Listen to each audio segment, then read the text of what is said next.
Alright, welcome to today's our video is for my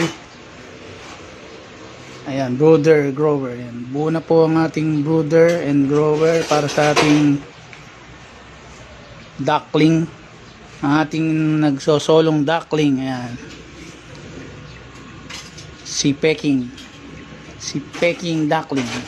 Ayan, Peking duckling. Ayan ating nabuong brooder and grower from used paleta po yung ginamit natin.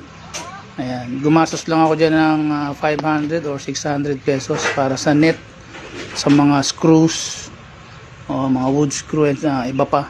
Ayan, si Peking duckling yan, solo nag-iisa.